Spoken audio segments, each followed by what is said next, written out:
Maganda ring gabi. Kamusta kayo, Collegiate Africans? Welcome back po dito sa ating YouTube channel. Ang mainit nga po nating update na pag-uusapan ngayon ay pumapatungkol po dito kay Karen and kay Atasha, ang dalawa pong ladies sa EAT kung saan ay talagang umani po sila ng heart reactions mula po sa mga netizen.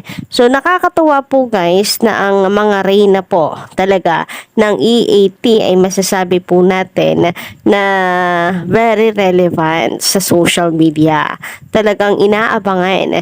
And yung improvement din ni Karen ay natutuwa pong ilan. Sabi nga po nung iba, sana gawan daw po ng album ng TVJ itong si Karen. Pero malay nyo naman na may niluluto po na maganda ang TVJ for Karen. At the same time, kay Atasha Mulak na Fantasia, ang bagong Fantasia nga raw po ngayon. Natutuwa po sila dahil close na close. At dahil maganda rin kasi ang personality talaga nitong si Atasha, bukod sa good influence, marunong siya makisama sa mga tao, very talented person. So ang samahan po nila ni Karen Ace Troop ay talagang umani po ng reaksyon sa social media. Bukod po dyan ay narito na guys, i-update na po natin yung missing po natin na TV ratings yung nakaraan. Huwag na po kayo masyadong gigil. Eto na guys, nakita na po natin ang September 13, araw po ng Friday na TV ratings. At syempre ang isa sa pinag-uusapan sa circle po ng Legit Americans na mayroon nga kaya na panibago ka-OG, panibagong Legit Americans na ipapakilala ang TVG. So yan ang aalamin po natin. Pero bago po tayo magpatuloy or ituloy ang ating chikahan at kwentuhan, nais ko po manang shoutout ang ating pong masusugid na taga-subaybay bilang pagsasalamat natin sa inyo pong pagsuporta sa ating pong mga daily updates. So narito nga po shout out po kina Miss Rosemary. Shout out Joey Gali. Mukhang ngayon ko lamang po nabasa ang inyong pangalan. Anyway, shout out po sa inyo and welcome dito sa ating channel. Ganun din po kay Kim Gonzalez. Magandang gabi. Pati kay Susan Gatos. Shout out po sa inyo. And Miss Anakleta or Sir Anakleta Ernie. Magandang gabi and sa lahat ng mga nandito ngayon nakikinig at nakatambay sa ating munting YouTube channel. Shoutout po ng napakasarap po sa inyong lahat. Thank you sa pakikinig po ninyo dito at pag-i-stay.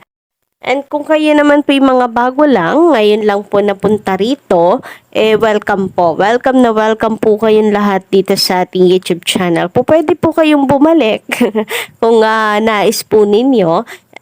Pindutin nyo lamang po ang subscribe button and the notification bell kung hindi pa po kayo nakaka-subscribe para maging updated at una kayo sa mga bagong videos na atin pong ilalabas, mga reaction videos, single po sa mga latest happening sa TVJ and Digit Americans. And ngayong gabi nga po, unahin po muna natin napahapyawan ang tungkol dito sa daytime shows na TV ratings. Narito na guys, huwag na po kayo masyadong gigil. Hindi po kasi napasama ito doon sa ating update kahapon kung bakit nga naman ay may likda 11, 12 tapos biglang talo ng 14. Wala po yung 13. So narito na po, wag po kayong mag-alala. Number 1 pa rin naman po tayo sa TV ratings guys nung araw po ng Biyernes, October 13 mula po sa source na Nielsen Nutam or yung AGB guys na pinagkakatiwalaan po ng mga network. So ulitin po natin, ang EAT ang pinakamataas po na nakuha na porsyento, which is EAT having 4.4% at ang It Showtime ay 2.9. Grabe ang hirap pagsingaw. 2.9%. Ang It Bulaga naman po ay 3.8%.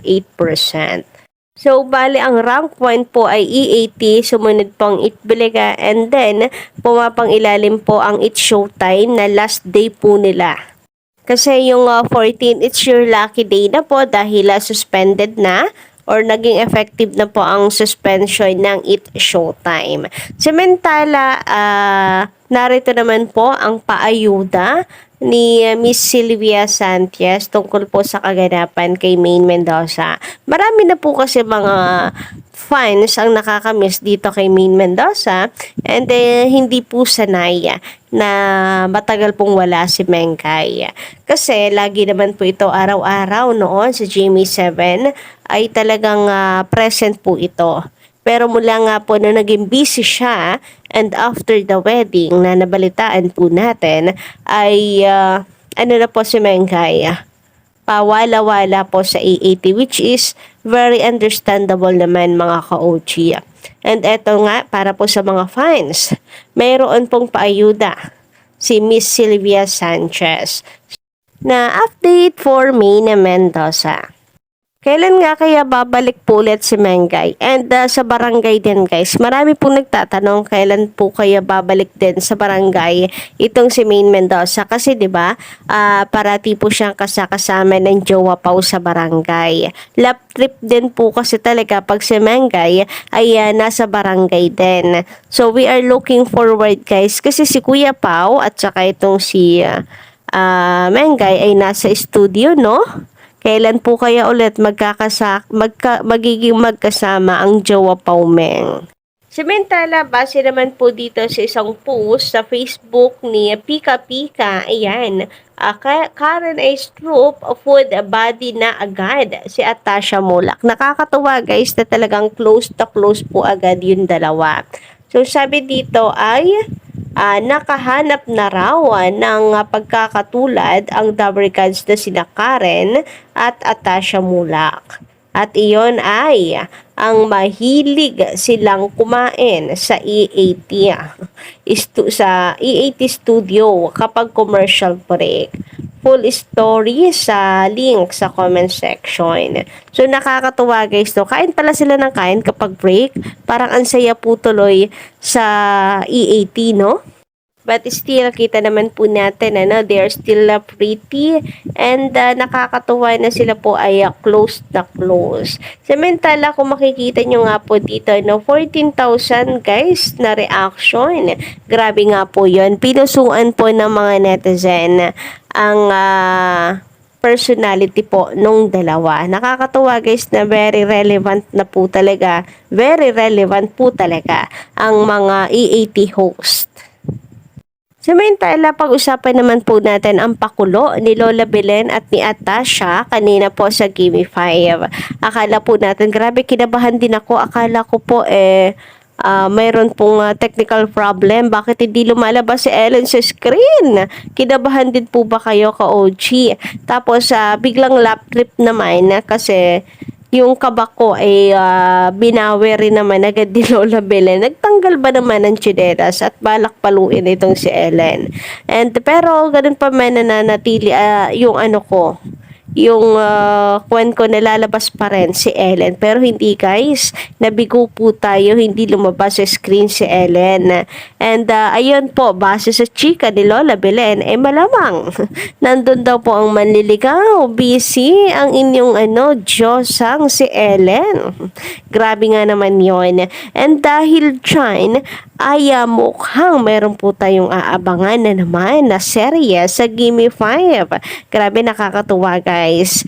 And unti-unti po natin na nakikilala ang mga mahal sa buhay, mga konektado dito kay Ellen. Ngayon, tanong ng marami, dahil manliligaw ito, meron kayang bagong tatapak sa E80 mga ka-OG bilang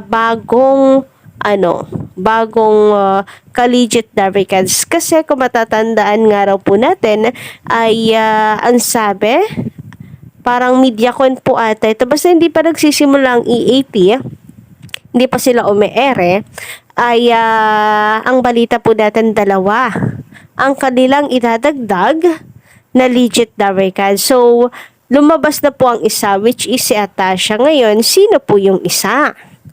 Yan ang dapat po nating abangan. Itong manliligaw kaya ni Ellen ay totoong tao o AI lamang din? Grabe, no? Pinag-iisip tayo masyado ng TVJ. Kaya naman, parang ano pa lamang ngayon, kasi simula pa lamang po ng linggong ito. Pero gusto ko na agad magsabado para malaman po ang mga susunod na pasabog ng TVJ. Ang sabi nga dito, sino na naman kaya ang manliligaw ni Ellen? Dumadami na ang aabangan sa EAT. Totoo po yan. And ako, talagang nasasabik na para po dito sa manliligaw ni Ellen. Sino kaya ito?